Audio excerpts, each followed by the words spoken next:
USS Postshow is flying through space once again.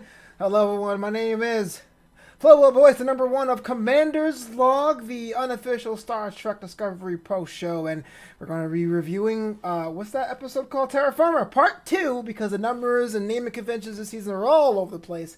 But I'm not alone. I am being joined as a man as cool as this week's upside down intro. Please welcome Captain John Weber. Oh, I'm sorry. Yeah, baby. Yeah! Thanks for having me. First, whose side do you want? I'm telling you, I really want to meet the mirror version of you and me. We got to figure out how to do that. He probably has a flat top in my case. He probably has a high top fade. Just with like no beard. Just totally just a high top fade. Looking like so you got the kid in play. The dude from Hey Arnold. That's what it is. But we're not alone as we discuss Terra Firma Part 2. I'm being joined by the next Terran Emperor in waiting. Please welcome Lieutenant Commander Oliver Evangelista. How's it going, sir? What's up, guys? Hey, Oliver. Hey. Welcome, man. Terra Firma. Right? Terra Firma, baby. So glad you're joining us this week, man. Just talking Star Trek, bunch of guys just going through space at 1 billion miles an hour and all that. Just let me ask you first, because you're the guest this week. But overall thoughts of today's episode. It's two-parter. So you have the stuff from last week with this week. Did it tie up the way you want to? Did you feel it? Were you like, man, where'd you land? It was a great conclusion. I thought they did very well with it. It was cool seeing another Michelle Yeoh fight scene. It's like, I don't know what we're gonna do without that anymore. And then and then just hearing all those beautiful lines being read today, I heard from JoJo and even from Burnham as well. You know, it's just really this nice poetry dance going on, and then finally getting to the end where what is it? I don't want to go into too much because I know we're going to talk about this later. Everyone who's seen the show has seen these episodes. We're going to have spoiler away. Cool. Yeah. Right. So when we finally get to the end, where JoJo's there and we're talking to the Guardian, and she's thinking, and we're thinking, oh, okay, cool, she made it. She's gonna stay on the show and we're gonna keep going, and then all of a sudden they just flip it on us, and it's like, oh crap, I love it when they put in a twist into any show, and it's just it's so plausible, oh cool, I'm flying with it, I'm there. So yeah, it's just really well done, man. Yeah. Just a quick follow-up question for you, Oliver, before I ask John his thoughts, because I know he got some feelings up in his head. Your journey with Star Trek Discovery is a little bit different, a little bit unique. You are a Star Trek fan historically, but it took a bit of a second or third attempt to be ingrained in the Discovery universe. Just let people who don't know your story about your journey back into the fold. Yep. Just like on most things, I kind of blame it on my son. Everybody in family show. Yeah, because when Discovery first came out, he was probably a year and a half or something like that. So I would try to watch it in between naps, or after he fell asleep, and I'm just dead tired, and it's the last thing I want to watch is a Star Trek show that's not relaxing. It's it's so intense, and it's got to pay attention, and every moment's just boom, boom, boom, the next thing. So I was just okay. So it took me a little while. He got a little older, so now I have more time to digest things. And we came back to the show, and it turned out my wife and I, we started to watch it again, and it turns out this is her favorite Star Trek now. What? Yeah. I feel partially responsible. Yeah. Yeah. So thanks, man. Yeah, you pushed me to keep watching it because. So I thanks. Appreciate it, man. I appreciate that. John, I got to see how you ask about this one, because I know you call us Star Trek redheads, and there was some redhead action there. Captain Killian was involved, your girl. But how does this all wrap up for you, for Giorgio, for everyone? Just overall thoughts of the episode. This is one of those storylines that's been hanging for a long time. I read the forums and I take in what other people say and what they think, and that kind of that always helps. I love other people's thoughts on this. And what I was seeing was some people saying well, Giorgio is Terran and she's just inherently predatory and cruel and speciesist. She only likes humans, and she inherently has all of these things. Why are they so accepting of her? And what was beautiful about Part 2 here was, now that she's been taken back to the Terran Empire, her empire, that she helped build, she doesn't fit in anymore because she has evolved so much being over on our side of things, where kindness and compassion and intelligence and emotion and empathy are all, allegedly important. Allegedly. Rumors are swirling and they're important. I mean, for a lot of us, those things are important. But, but now that we've seen how much she's changed, I felt the ending of this episode was then inescapable. We had to get to a point because medically she couldn't stay with Discovery anyway. Right. And now there was also a spiritual and a philosophical reason why she couldn't stay. And that's kind of beautiful. Yeah. And now she's a woman with no worlds. She's a woman, who has to completely make a brand new life wherever she was taken at the end. Little spoiler if we're going through this, step by step. Yeah. And that makes her even more interesting. That actually, it makes me very happy that we gave her this kind of send off. Like I'm part of it. They asked you, man. I sent you an email and everything. Hey, what do we do? Well, okay, so we talked about her journey away, but I want, before we get to all that, because the implications are there, there's rumors about other shows and spin-offs and all that, let's talk about her weighing process, I guess. The first 3 acts of the episode, really. You're still in this world. Like, it comes back into Terra. It isn't that weird framing device where you got Burnham outside going, I wonder where JoJo is. Like, it makes you feel like this is her life now. She's in there for 3 months of data she has, and basically it was a winding path that had its own twists and turns. Now, Oliver, let me ask you this, man. JoJo and Burnham, they've been having these star-crossed lover things, star-crossed mother-daughter things, and seeing this JoJo, torture Burnham because of an insurrection over the concept of what was weak was, to me, like pathos. You know what I mean? It was like Shakespearean, dude. Mm-hmm. Talk about that? No. yeah, totally, man. It definitely was there, man. I just, when you said that, like the path of star-crossed lovers, I just thought of like, oh man, I'd want to see like the mirror side of like Frodo and Sam. Just totally different thing. Totally different thing. That's ever a new spinoff, man. It's called Commander's Journey on Million Miles. Sauron's Log. And it's just, I don't know. It's just to kind of like go off what you were saying, John, about how this is. It's she goes on this new journey. It's because I just couldn't stop thinking about how she kept saying like the future is unwritten, and so now she's able to do her own thing. So I don't know. I feel like this episode really spoke to me, just in the way that it was really about like asking like, who are you, and like, who do you want to be, and how does like, I think you guys talked about in the previous episode about like how your choices define who you are, and you're set your path forward and whatnot. So I don't know. I think that this was like it. In a way, it was kind of like, holy crap, like she's throwing her in the agonizer to get what she wants, even though it's supposed to be like towards peace and light and like love. But it's I don't know. It was quite the ride. I don't know how to actually say like, oh, talk about the emotion. It definitely was there. Like yeah. There's a lot of emotional things about choices we make. And I'm glad you touched upon that, because there's some choices that I did have a feeling about. Before I get to that, because you guys didn't call to the show to hear me do film theory theses. But John, let me ask you your opinion about this. Knowing her future, her fate was the first time, and JoJo trying to change it, knowing that no matter how much he did that was different, the result was the same. Just talk about the second ride for JoJo inside this Terra universe. Thoughts about her choices to make her decide to spare Michael's life, all that stuff. Right. Well, huge, as you guys have been saying, huge row of conflicts that she had to go through because everyone's saying, why aren't you being like the old Giorgio? Why aren't you being like the Giorgio that we've known up to this point? And all of the pressure on her to try to make her decisions look like old Giorgio and still be true to what's deep down. Because honestly, I didn't realize she felt that way about Saru until we see her in the Terran universe dealing with that Saru. and realizing she just doesn't want to kill this person or that person. She just doesn't want to waste life or crush it under the heel of her boot the way she had always done as the Emperor.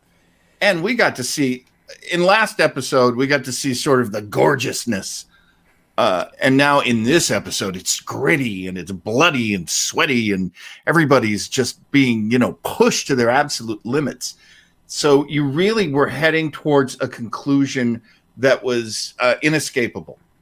Yeah. And I kind of dug that because that's how a Giorgio story should go. I don't necessarily love that in all my stories, but if Giorgio's my main character here, it's got to be hard. It's got to be rough because that's the kind of person she is. Oh, absolutely. That's the kind of person she is. It's Nice. The exchanges between Giorgio and Saru hit me in the feels. There's a lot of parallels. I mean, look, Star Trek is all allegory, right? That's kind of the thing. They'll have episodes and have arcs about things they can pull from the world, but as a minority, it's kind of hard not to see that the ruling class, people based on their race, and I mean, obviously, no one's been going resort to cannibalism in our country, but there is something there, and in fact, so far. Yes, please don't eat me, man. I know I have a lot of fat in there, but it's not calorically efficient. Get behind me, guys. I'm like 7 meals right here. You guys will be fine. That's a little Hunger Games. I volunteer to tribute. Eat him. That could turn quickly, easily. It's like Book of Eli. You're like shaking your hands. Yeah. I instantly thought of The Road. Yes. Yeah. Yes. Gosh. Oh man. Well, so I said Book of Eli. So that was even more dark and depressing. But the whole exchange about, I guess, educating Saru about Farah, basically saying you don't have to die or whatever, led to one of the most impactful scenes at the end in the last bits of it, when Saru figures it out in his own way, yo, you ain't real. And this is crazy. When I have in my notes, I'm gonna read it as I wrote them because I was like, damn, Giorgio tells Kelvin the fable of Saru, gives you some of the feels. There are some allegorical references to here as a minority when people travel abroad. When she says, quote, survive, that's how you honor your ancestors, and, quote, teach others what you know, that's how you avenge them, instead of resorting to violence or starting to fall away. For me, this was this is where, to me, the arc was complete. Way before Giorgio decided to travel back in time. But to me, this is the judgment, the compassion, the things that you didn't think Giorgio Season 1 ever had is all rolled into one over a species she literally used to eat. It blew my mind, man. Blew my mind. And that's how you see what the survivor is in the Terran universe. The survivor is someone who survives. You don't necessarily win. You survive. And it's an act of defiance to survive in a world like that. Oh, it's great to time. That's true. That's true. The only way you survive is out of conflict. Yeah. Being the top dog. Yeah. And you guys know, being writers, I dabble whenever I can, but I'm always running into these walls that I think people who have actually written a lot of stuff are like, yeah, that's kind of the job, which is, it's always conflict. Things never get better. Well, they do get better, but then they get worse. Yeah. You murder your darlings. Nothing gold can stay. The center cannot hold. And that's how you tell stories. And it's hard because we really just deep down just want to be people who feel and who love our characters and who love the world that they're in. And you don't get to keep it. It almost never stays. So true. Must be a lot of drinking in this writer's room. I'm in awe of these writers too. That's so funny you would bring it up because I cannot believe the stuff these writers do. It's fantastic. Yeah, it's really good. It is so much fun. And Quick question for you, Oliver. Man, did you believe that Burnham was broken, or did you saw the double cross coming, or do you think it would be good in the production? I don't know. I feel like it probably would have been more like old school Star Trek if they had, if she had gone just a bit. Okay, she's cool now. She's gonna go along and play along, and now they're gonna go, be mom and daughter and rule the world or rule the empire. But you kind of feel it was coming. I guess it kind of felt too soon, especially with her saying that she's gonna kill everyone. And that seemed quite angry, I guess. But I don't know. But I guess the one thing I couldn't tell was like how long she was in there for. Like how long was she there? And Captain Kelly being so excited and almost doing like a skip and hop when she found out she had free reign. I thought that was so cool. Yeah. And so I mean, they built it up very well, and you're just like maybe, but then like you said, John, it's like it never holds, right? There's something, we know something's gonna happen. It's like yeah, maybe the Star Trek so world. Romantic. Yeah. I thought she was going to kill Michael by accident this time. You know what I mean? Like a wayward sword or something. Oh, my pearl that I broke and rebuilt in my image. I did not see Michael being like, oh yeah, those guys I killed. Just kidding.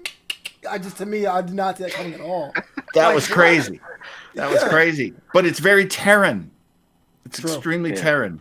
And I wish, could you guys help me remember this? I should have written it down, but there's a moment where Giorgio's talking to Mirror Universe Burnham, and she says, when you think strength is power, shoot, I got to look that line up again. But she was so describing what we have now in the U.S., this idea that there's a lot of people that believe that just strength in and of itself is a deserving leadership power.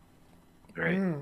And that it's not, so I think what they're trying to tell us is if you take all the bad undercurrent of what's going on right now in the US and you just blow that up into a galaxy and you just send this, I'll say it, this MAGA bus into space with guns ablazing, this is what you're going to end up with, hatred and fear and they're not being a center and driving all of these alien races who hate each other to become friends, to become allies, just to oppose you.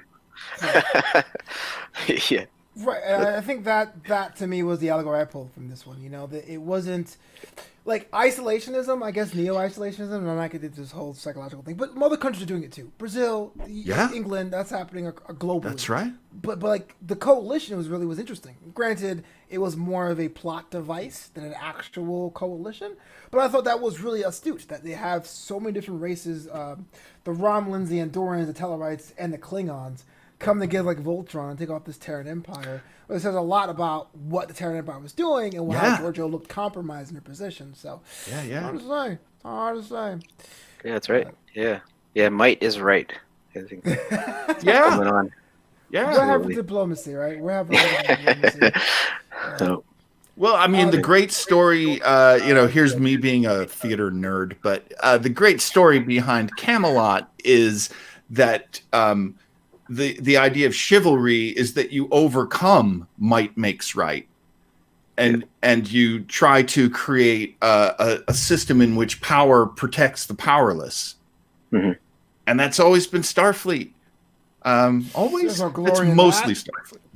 Yeah. I want to look fly helping out people, bro. I don't want to be like helpful. No. Well, there's plenty of that too. There's plenty of Studley it makes right. Dead, y'all. Woo! No, I'm just kidding. I'm a bad role model, y'all. I apologize. But this is superheroes, Yeah. It is. Yeah. This is how we get superheroes because they're so much more powerful and they're so much more godlike than we are. But they feel tenderness and empathy for us, and they feel protective. Yeah. There's a whole argument that Superman is Jewish. Yes. Because he comes through the story of Moses, and he he is brought to a new land, and he serves new people, and he uses his powers, he uses his abilities for the people that took him in. And I love stuff like that. It's almost I come from a Christian family. Yeah. Superman was created by Jewish immigrants. Sure. I mean, and that's the thing, Superman's this blue-eyed, dark-haired guy. He's got the little curl in the middle of his forehead. That's my favorite Superman, anyway. I am pro-curl. All you anti-curl fools in the girls. I never thought much of it, but I'm with the curl too. One of the things I thought was a cool red herring, Oliver, was the the tease that you might have seen Lorca, but we don't. I just want your opinion on a very, very small role by Mr. Duggan, because he was kind of like the surrogate for Lorca here. Just performance-wise, he hit his marks. Was it flat? Was it random? Thoughts about that? I don't know. It felt I guess normal watching it, but now that you bring it up, I'm like, I guess it was kind of a device they used to kind of transition into like, oh yeah, you can't trust her, and then blam. But still, I don't know. When you brought that guy Duggan, like when I first saw him, I was like, wait, is that Carl? Like, that was an interesting casting choice. Like, wait a minute, like who is this guy? Yeah, it was so close. And then but I don't know, man. I didn't really expect to see Lorca, because I figured he would come in like in part 1 if we were going to see him at all. And then but then seeing Doug in there, I guess he fulfilled his role in what he was supposed to do. Yeah. So did we need it? I don't know. It was a interesting choice, but it was I guess it served as a good transition because we needed that turning point. So yeah. We knew by his presence, I absolutely agree, Oliver. We knew by his presence that there was an organization and that there were steps that came out. It wasn't just Lorca's show, that there was a resistance that Lorca was part of, and he had these units, so to speak.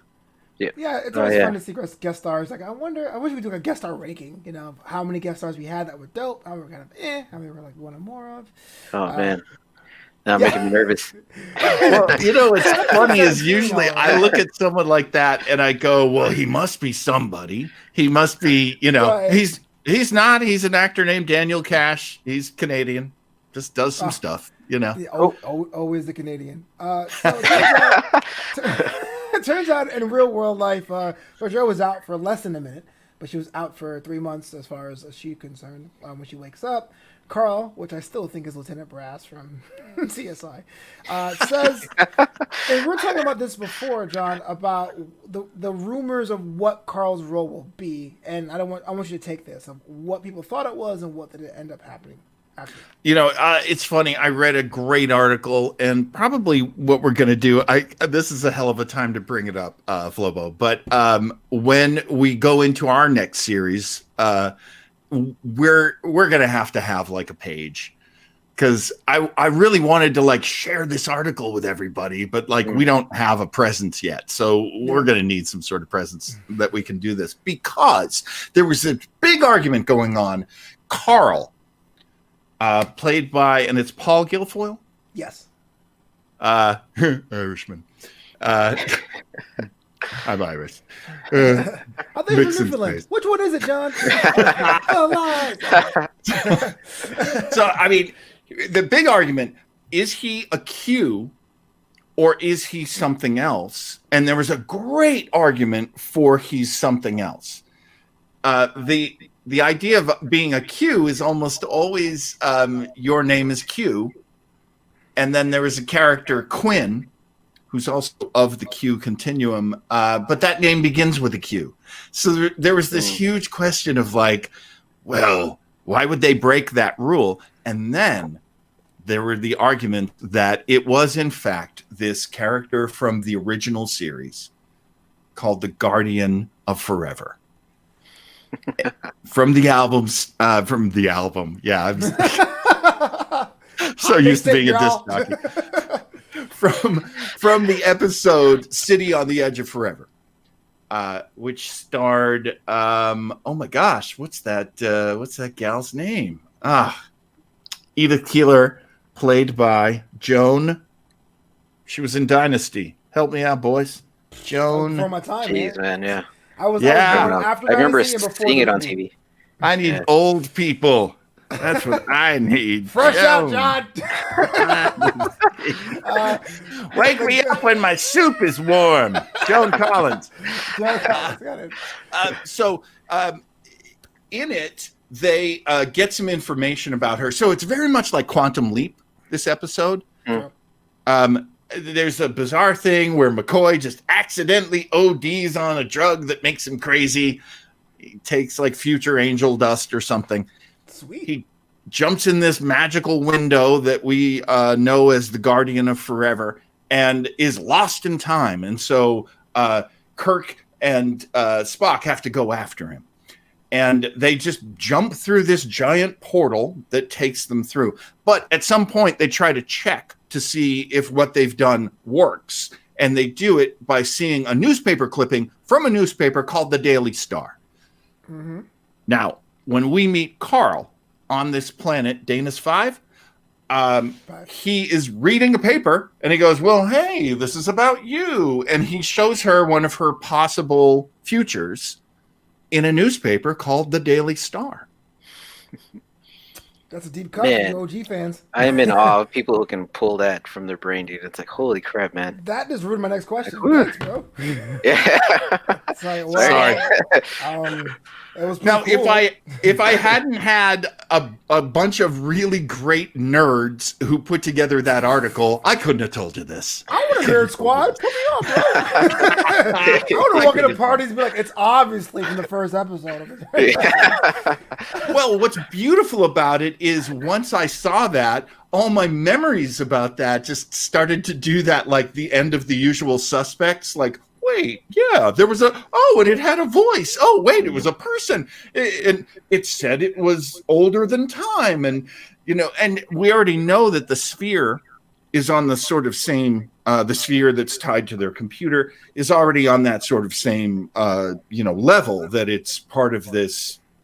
It's been there for decades millennia, and it's super wise, and it has all this knowledge that's been lost to time. So you are dealing with a super intelligence, a super being, which is another thing that Star Trek does really well. They have a million of those. They have a bunch of those. Yeah, for sure. I mean, well, I'm glad it paid off. And I think a lot of times the best storytelling is layer storytelling, right? So if you're familiar with the Guardians of Forever, which are not the Guardians of the Universe, which is the superior Guardians, go Green Lantern, you would be like, wow, this is pretty awesome. But like, I'm still new to this as far as the amount of Star Trek I've seen. And I guess I had a little bit concerned. And my question, I was going to say, but was like, is a Deus Ex Machina a Deus Ex Machina if it's in a 2-part episode? Because it did seem kind of convenient, the sphere that it happened to find this one guy just hanging out. But now to explain it, I see why that is. But it's a question for you, Oliver, about the mystery around Carl. Was it presented in a way that made you want to know more about the guy? Or was it kind of like, I know you're important to get to it? Like, I just want to know your opinion about the character development of Carl. I thought it was perfect. Yeah. I mean, I thought it was well played. The casting was really, it was awesome. This guy was just like spitting at you facts and just like being smart ass and just totally like, it was just, it just rolled very well. Did I want to know more about him? I was okay with just where it was, it suited its thing. It did its thing. And just wanted to see where Georgia was going to go from there. Yeah. Did it surprise you she decided then? Or no? Sorry, what was it? Did it surprise you that she decided to go then? Oh, no, not really. I mean, at the end, right? Like, if she decided to run, no, not at all. It felt right. It felt right. Yeah, like you were saying, John. Like, there was really was no other choice for her, right? Yeah, and the thing, going back to the thing about the Q though, because I was kind of wondering that in the beginning, but I think for me, like the one thing that was like, this guy's not a Q is just like, I felt like in the past, it's like you don't go to see the Q, right? They come to you. And it's always inconvenient. That's a good point. So they're like interveners. Yeah. It's always like, oh, I'm having like the greatest time of my life, and then like boom, something they pop up, or you're in the middle of a war and they fucking pop up. I mean, just some, bad timing. But, like Mr. and Miss Spicklick from like the Superman comics. Yes. You never ask for him; he just shows up. Like, and the cartoon had Gilbert Gottfried as a voice, which is even more annoying. Right. Hey there, Silps. Perfect.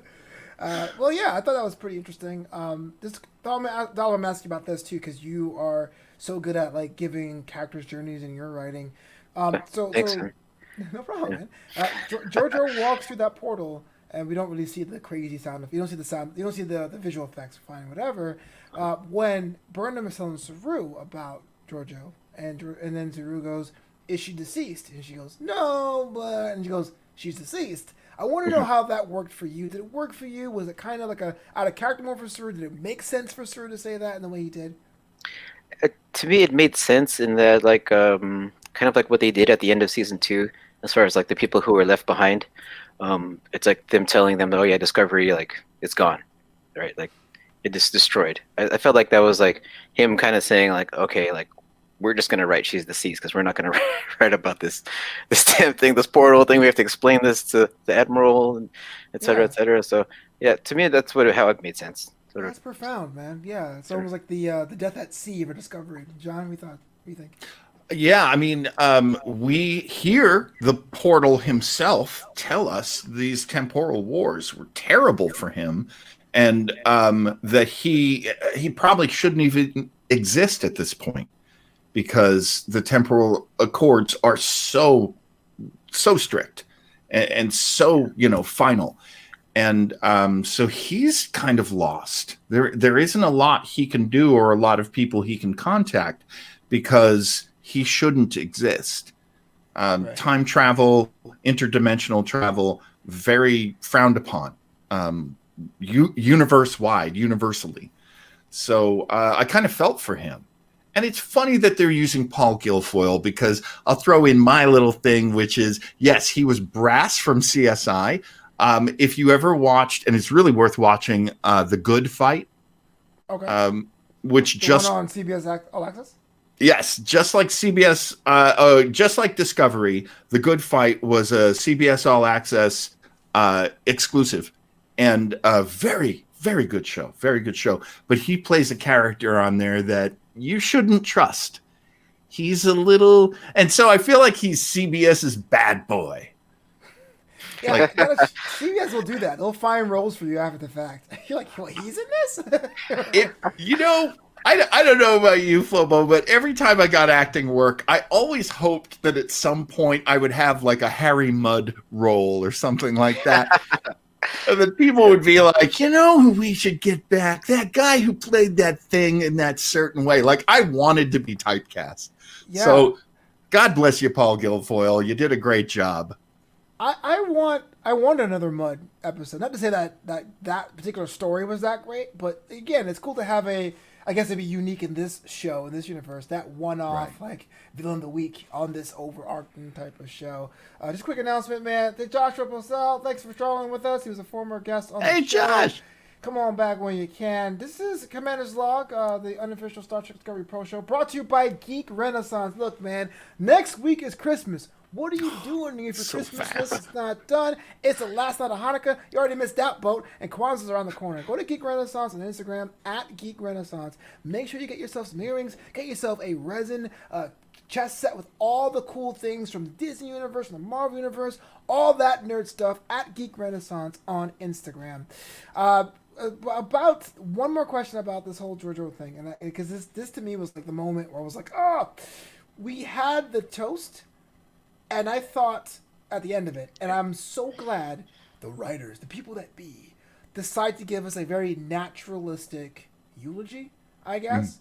Mm-hmm. It'd be so cheesy if they were like, she was the best, she was a good mother, she was great. There's people that were like, yeah, she was an asshole, like she was a badass, she was awesome, she was awful, I can't describe it. The word choices between every other character was so tailor-made and so poignant for it. That must be like a job and a half. Oliver, walk me through this. Trying to write a group scene where everyone gets their moment, everyone gets their spot in a way that's unique to them and the situation. Yeah. Man, I imagine like a bunch of guys, a bunch of the writers, men and women, and then sitting around the table having drinks and just spitting out lines at each other, like talking about Giorgio, man. Because this is like my wife loves this show because of Giorgio. My wife is a Janeway fan. And so now she's coming in, going into this, and it's just like, I didn't spoil it for her. I was just like, you should watch the show, Don't watch me on the show first. Yeah. And yeah, man, it was, once again, they nailed it. They did really well with with what they were saying and how, man, it's just like I wish we could go back to that and just like watch it right now because I want to hear like every person's line, and how. And then, but of course, Burnham coming in and at the end and just saying she was a pain in the ass, and I was just like, that was perfect. Yeah.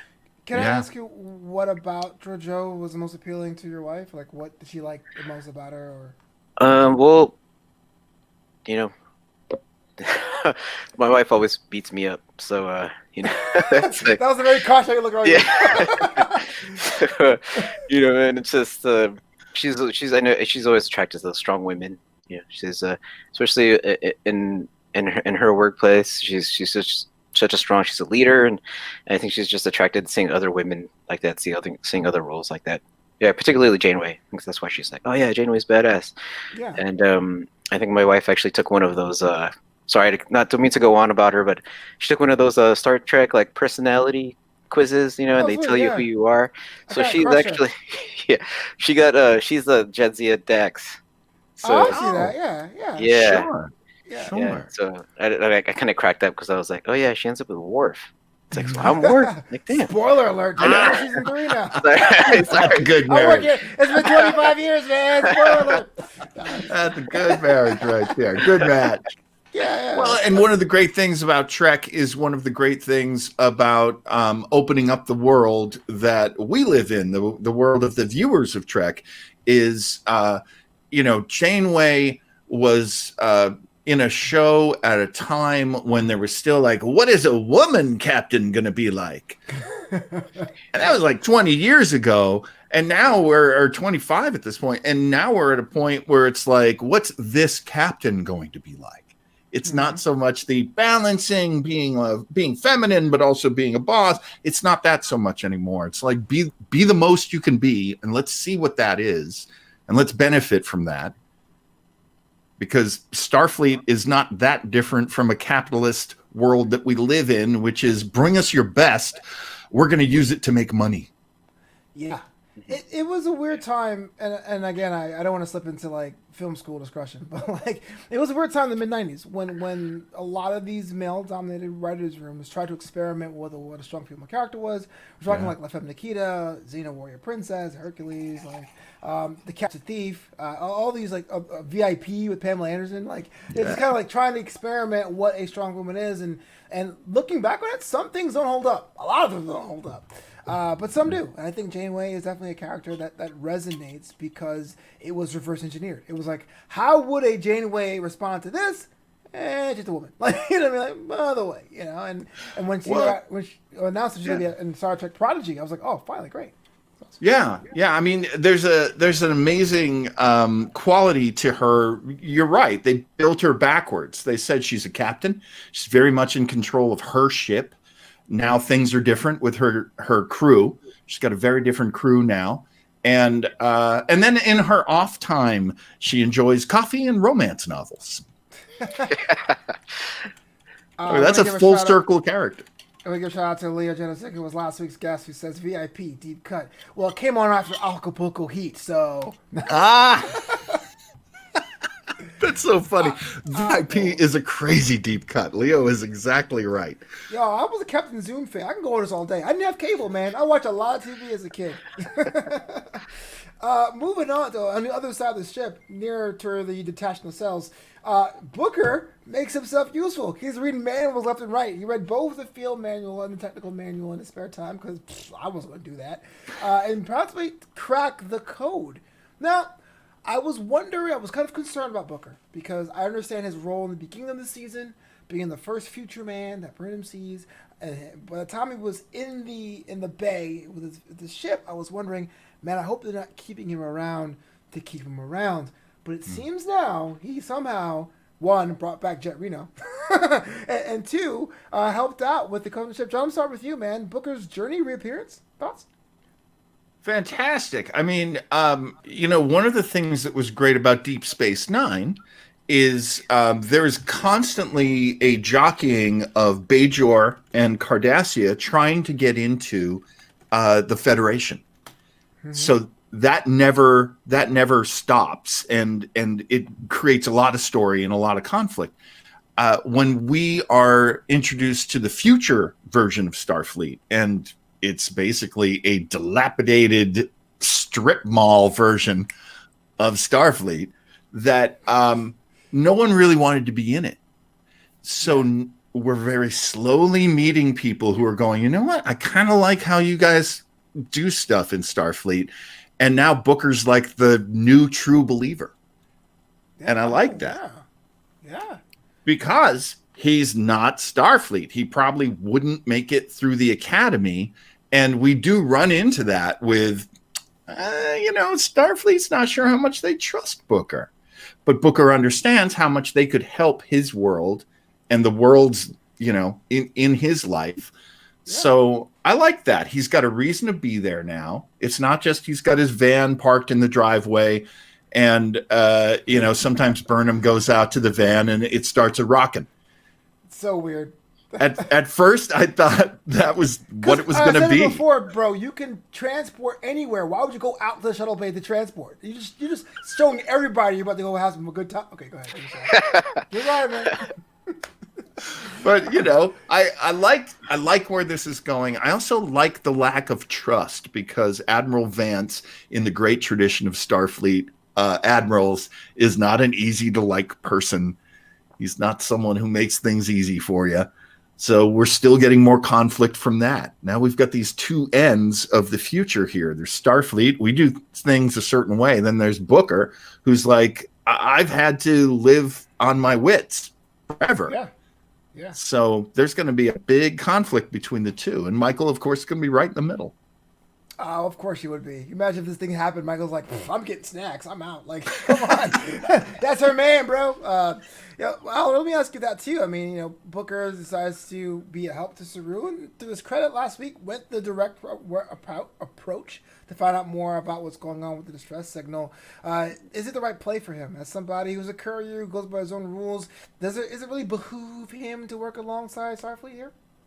No, not really. I actually wanted him to stick around. I enjoyed the character, and I enjoyed the chemistry between him and Burnham.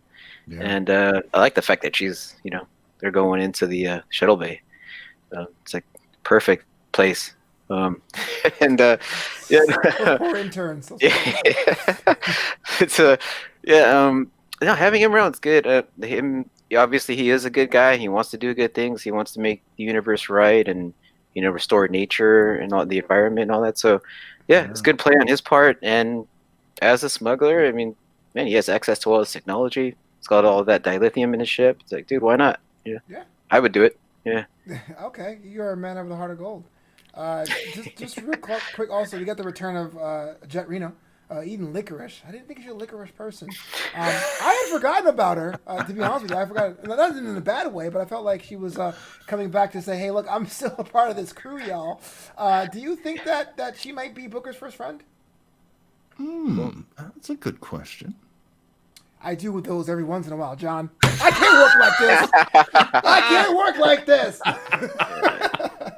I'm one of those worst people to have as a friend and coworker because I think I'm such a genius that when people think of things that I didn't think of, I'm like, this guy's like a prophet. Yeah, I don't know. I don't know if that character is capable of having friends. Yeah. Okay. I don't know. I've worked. I mean, I'm sure you guys have too, right? I just worked with someone who was like that salty, and it's like you're friends for like 5 minutes, and then it's just like, okay, they're in their own world again. Yeah. So I don't know. I mean, I guess it'd be kind of cool to see them kind of like give each other shit. Sorry, is that because it's the internet, man. And, yeah, it'd be fun. Yeah. Cool. Yeah. I mean, I was kind of curious. Yeah, it's interesting because I feel like they have a lot of really great parts right now, and they build things. It's Legos. You build something great with the Legos, still got some Legos left over here.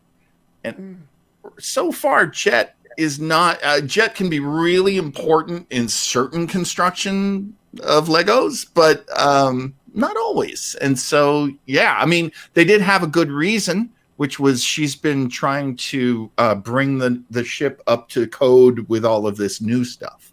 Yeah. So that's interesting. It's always a bad sign when one character goes, "Where the hell were you?" Like I said, it was kind of like, yikes. Like the whole cousin Oliver thing. We have a cousin. Right. Not you. I mean, okay. No. Yeah. But she was complaining about, quote, power diversion because she was changing plasma to fully polaric warp conduits. Not sure it'll come in handy, but I thought it was kind of interesting, as that's the reason why she was written off. And Book showed his worth. back to Admiral Vance, there was a little bit of a boxing match between him and Saru, verbal lashing about withholding information. Poor Saru said, look, man, it's all about conjecture, but Admiral was like, it's because you got a thing for that Kelpian girl, don't you? I think it was kind of right, John. I don't know. What do you think? They were hinting around at that, where he was like watching it privately. Oh, no, I didn't be like, oh my goodness. There goes our clean tag, bro. What? Ganglia gang. Ganglia. Oh, keep hitting my mic. Yeah, I mean, it's very important to remind us that it's not easy to be part of Starfleet. So I appreciate that. I appreciate that Admiral Vance is prickly. I appreciate that if you make a decision, and it could be the for the best reason possible. I wasn't sure. I wanted to bring it to you when this was complete.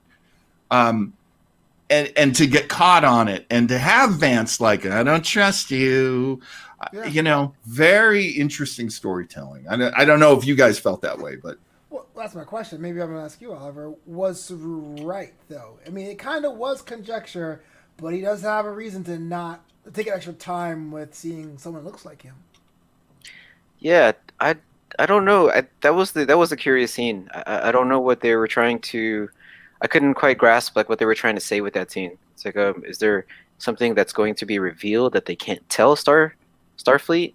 You know, is there something they're going to have to withhold in the future? So I thought it was a nice setup for what's to come. But it really made me curious, and maybe me want to watch the next episodes. On that end, it's like, okay, yeah, good job. Yeah, they're good at like putting down the breadcrumbs and making you follow the trail. Oh yeah. Yeah, that's been a part of Discovery's DNA. I mean, going back to the older shows. I understand this arc of storytelling. I think I'm seeing some of that stuff in Deep Space Nine, especially with the Cold War between the Bajorians and the Cardassians. Not the Cardassians. Yeah. I always make a mistake. And I don't mean to call them the Chloes. We all know what you mean. Because I hate puns, man. I don't want to make a pun out of action. There's definitely that arc storytelling. There's things that happen, but there's always like, the space station. So with Discovery being so like overarching storylines and so serial, I wonder if that's going to pay off. But then again, it's such a short exchange. I wonder, it's kind of like, oh man, we're short this week. So I want to see your opinion, because I can see it both ways as being a filler of things, because nothing really gets solved in this scene. But at the same time, I do see it being a plant for something else. I'm still waiting for Commander Nan to come back. I miss her. You know what I'm saying? Whatever you can do to bring back Commander Nan, I'll be happy for that. It's badass. Yeah. That's what I'm talking about. Yeah. As we roll into the final episodes of the season, I mean, this is episode, 10? We have about 3 or 4 to go. Let me ask it to you, John. I mean, just overall thoughts, what you think's going to happen the last 3 or 4 episodes. Granted, there's a season 4, so you don't have to wrap up everything if need be, but you can always do some conjecture yourself. Well, I again, being such a nerd, I found an article this week where I don't know if he was supposed to, but the man who plays Kovac, who is David Cronenberg, the great filmmaker from Canada. Because again, Canada rules the Star Trek universe right now. David Cronenberg was being interviewed by, I think it was the Hollywood Reporter. It was, big official. And he was like, yeah, next season my character is going to maybe do this and maybe do that. And people are like, wait, your character's coming back for season 4? Wait, are they from the 50s wearing like fedoras? Like, hold on there, sir. Gotta run to a payphone and put a nickel in. Yeah. But Cronenberg is coming back, which is very exciting, because not only does it mean we're going to see more of Kovac, who has many question marks still around him. We don't know a lot about him at all. He doesn't seem to be military. And they're going to stay in the future. That seems to be how it is right now. They're not going back. And they took care of Giorgio. Yeah, so. Yeah, exactly. That's my question. I wonder what his role is going to be with Giorgio gone, deceased. How would you bring him back to the fold? He's not a doctor, doesn't seem like, but I don't know. I love a mystery. I think he could be anything, really. A psychologist, a medical doctor. That dude. Yeah.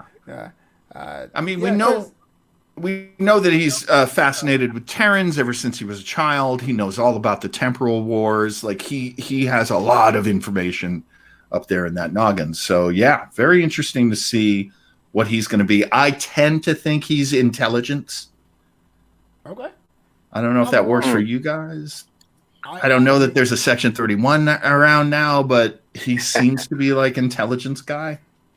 I'll take it. Well, as long as it's not Earth Defense Force, right? Because those guys are jerks. You know, that's fine with me. Same with the question for you, Oliver. Man, I mean, I know it's season 4 and it's been spoiled, Tom Holland style. But what do you see the next 3 or 4 episodes for this season of Discovery? Oof. Definitely something coming back with. Oh God, why am I spacing out on her name? Is it Adira? Or, yeah. I always feel like that. Yeah, I always feel like Adira Tal. Yeah, I always feel like something's going to something about that storyline is going to help us, like, you know, catapult us to that conclusion of the season. And you know, I'm just looking forward to finding out what the hell caused the burn. And you know, we're gonna get that by the end of the season, right? I hope so. Because they did a great job at turning it into a mystery. So yes. I want to see the solution to this. Just like we got a solution to Giorgio, and I really appreciated that. Yeah. Indeed. Just one quick question. I mean, you don't like to go too deep in this, but do you think Detmer's storyline is completed? She got her groove back with that flying exchange a couple weeks ago, or do you think she still has things she has to work through? I'm just curious. That's a good. Sorry, you're asking me or? I'm asking you, Oliver. Oh, sorry. Okay. Yeah. Oh, no, that was a good one. That's a good one. Because like after seeing her in the beginning and the way they set that up, I feel that definitely makes you feel like something's gonna come back, something's gonna twitch, or you know, something's going to happen with the sphere. It's just like, I don't know, that because I'm sure you guys may have talked about this before about the sphere, but like in that first episode when they were stuck in the ice, you know, or is it the second episode? Sorry, where they were stuck there, and I was just like, isn't this? I kept wondering, isn't the spear going to do something like, you know, like heat up the ship or whatever? But I'm tired. Yeah. So I don't know. I feel like, like there could be something that's going to happen with the spear maybe taking over her, and since they showed us that, you know, it's definitely possible. Okay. Yeah, I mean, she's a real. She's a wild card. We don't know exactly what's going on with her. I actually loved in the episode where she was doing the flying around shooting thing. Yes. I love that, where they were like, well, what if we had like a crazy person who just did it on her own? And everyone looks at Detmer. Yeah. I sure am crazy. Yeah, like, let's give something to the X-Wing fans, man. Yeah. Oh, I love it. But we're buried in episode 8? That sucks. Come on. We needed a scene where Grudge meows and then Detmer goes, never tell me the odds. Just put all the references we can in there. Grudge Baka. But it's about that time that we have to say adieu on the USS Postshow. A lot of fun going through this episode, this 2-part episode. We only get one every season, and I think we have maybe one more on the horizon when it's all said and done. Oliver, thank you so much for coming aboard. Lieutenant thank you guys, man. Yeah, great. If people are watching you right now and they want to be into your brand, how can they follow you online? Do you have any things out there you can go visit? Just don't. All right, there you have it. Don't follow him. No, don't worry. No, just enjoy this show, man. Enjoy Flobo and John, man. You guys are fun, man. So much fun out here. Yeah. I appreciate that, man. Thanks, come on back. We should do like a roundtable in these episodes. Please. That'd be great. That'd be a lot of fun. And Captain, where can anyone find you and stalk you online? Because of this show, I spend so much more time on Twitter now. So come on by Twitter. Hello, John Weber. And also on the Instagram. Still haven't quite figured out how to do that one. Grandpa doesn't understand all the new technology. But I am enjoying the Twitter. I follow at Hello John Weber because he promotes the show way more than I do. I really should promote that. I just do the shows like, why is nobody here? But he actually promotes the shows, which is actually just important than doing them. Yo, it's your boy Flobo Boys. Follow me at flobito.com. That's FLOBITO.com. It's Christmas time. Support the homie by buying a t-shirt at flobito.threadless.com and learn more about Commander's Log and all the other shows under the New Amsterdam Entertainment banner at newamsterdam.com. That's KNEW. That's new as in knowledge. Amsterdam.com. But until next time, say it, John. Live long and prosper, everybody. Now let's hit 10 forward. I want to drink some Romulan ale. Yeah.